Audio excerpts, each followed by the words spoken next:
She's giving a level, excuse me, she's giving a level 4 presentation from the Dynamic Leadership Path.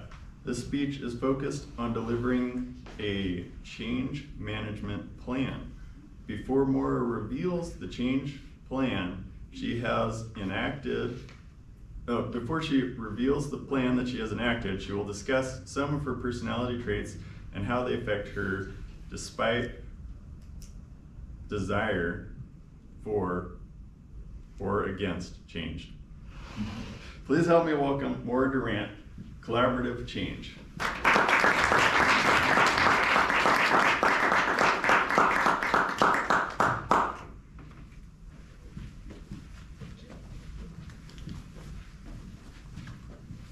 For the record, I have been an initiator of change, a proponent of change, and an acceptor of change, with a big asterisk. Not necessarily every time change has come knocking on my door. Fellow Toastmasters and guests, I bet that the same is true for everyone in this room. There have been times when you have embraced change, and there may have been times when you were indifferent, reluctant, or downright defiant in the face of change. Your why is your why. Today I'd like to tell you a little bit about me and my whys regarding change. There are 2 things you need to know about me. Number 1, I have a very small, tiny, itsy bitsy teensy weensy tolerance for risk.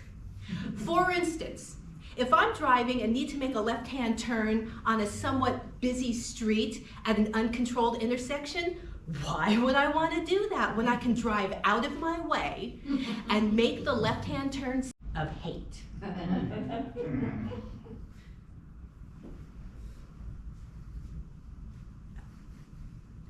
My husband, on the other hand, is totally different from me. He is a retired merchant marine. And after his retirement, he's trying to decide what he wants to do with his life. And he's finally found it. For the last few years, he has been working on establishing his business, Breaducation. And it is an online bread baking academy. He provides live in-person and live Zoom classes teaching people how to bake. He also produces videos that he puts online so that people can get tips and tricks. So, my husband wants to be self-employed, and that's not risky, not. When you're self-employed, you're responsible for every decision. Every risk falls on you. Self-employed is never what I wanted to do. And then he picks an industry that I have absolutely no talent in, cooking. But beyond that, he's making videos, and I don't understand camera and editing videos. And he's got a website. I'm not good with technology, so I can't help him develop the website and do some of this other stuff. And God forbid you need clients, which means you need to sell and market yourself. So here we are with a job that I want nothing to do with. So I kept it at arm's distance. And I just want to say that I have been supportive of my husband, but again, in this way, you want money? I'll give you the family money to run your business. You want to turn my kitchen into a full-time recording studio? I don't care. It's yours. But asking me to do other things literally hurts because you are asking me to take risk and not be able to help you. Now, the change. So my husband proposes a change that is utterly ludicrous, ridiculous. And here it is. He said, Maura, we need to go out to lunch away from the house every Saturday, enjoy a good meal, and talk about Breaducation. You lost me there. And it turns out that this was the best change that I could ever make. We go, and that is the time that I focus on talking about a subject that still gives me heart palpitations.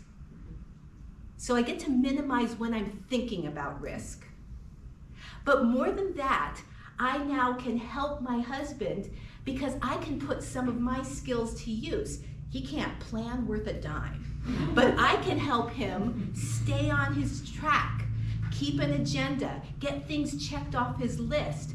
I can be his project manager, and that really, really works for us.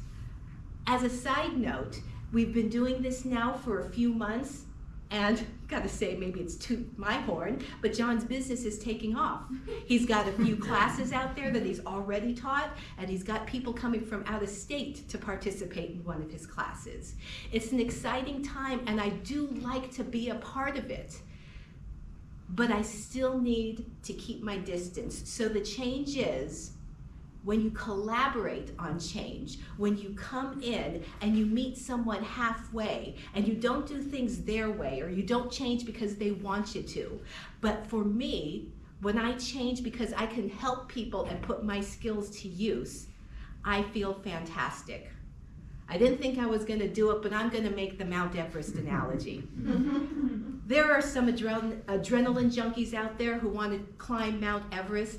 I'm not one of them, but I will be your support person. I'm down at that hotel with my Wi-Fi and bathrooms with running water, but before you left, I made sure that you packed everything that you needed, and I helped you plan and organize.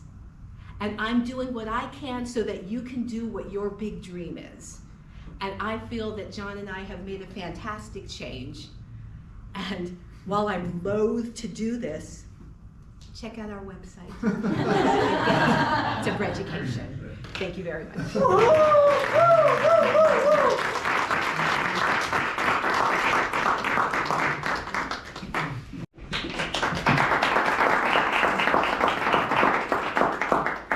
Good morning, fellow Toastmasters, guests, and especially Maura. So Maura did something amazing. She gave me these are the exact things I want you to look at for my speech today. So the things were, how did my transitions work? Did they flow? Did the overall speech presentation essentially go above and beyond what the purpose of the speech was? And did I stumble over my words? I do not think you stumbled over your words at all. There was only one time, and that was after you kind of gone through your entire beginning of your speech and you had that moment where you had your long pause. And instead of just playing it off as a long pause, you had that look in your face of, oh shoot, I forgot what I'm supposed to say next. And you kind of showed that to all of us. But other than that, that was to me the only thing where you had a stumble. You started off great. You really brought us in with saying what it is you were going to talk about. Sometimes we state, don't tell everyone what you're going to talk about unless you're actually going to do it. And you did just that. What you had given John for him to start off with explaining of you being against change, and then you talking about why. Why are you against change? You don't like risk. You went through for talking about specifically of little risk as possible, that you will drive an extra God knows how long so you can turn out a light versus taking an unprotected turn. And I know people like that. You don't want risk. John starting his own business, that was a risk. And showing that difference between the two of you really brought into us what the purpose of the speech was. You were talking about what do you have to do for change. And you talked specifically about you took a specific amount of time, which for you, you're an organizer. You needed to have a time to organize. That one Saturday, going to lunch, talking about it, was just that. For looking at your speech though, you were here. You were here, you were here, little bit of here, but that was about it. And I would have really liked to have seen you be able to utilize the stage the way you utilized your hands. Your hand gestures were amazing. Every time you utilize them, they coincide with whatever you are talking about. For going big, even for writing out the asterisk of stating that no. You used your hands in a way that really brought forward what you were saying to us in another level that is, I think, amazing for you as a speaker, because not everybody knows how to utilize their hands properly. They're just, I need to do something with my hands, the Ricky Bobby speech of I don't know what to do. You know what to do with your hands. But I would have liked to have seen you utilize the space more. For what I think you could have improved upon for your speech, however, was your ending. You just went through and talked about how you have the ability to make changes when they're within the parameters of what change means for you, of giving yourself that controlled time to be able to take that into consideration. You're like, look at our website. No, look at our website. Be more excited. You built this up to say that you have stepped out of your comfort zone with this, and I wanted you to step out of your comfort zone at the end of your speech to really show us that, no, go look at our website, go look at what I've done. So overall, great use of your hands, but be a little bit more dynamic at the end, because I want to go look at your website now, Mr. Toastmaster.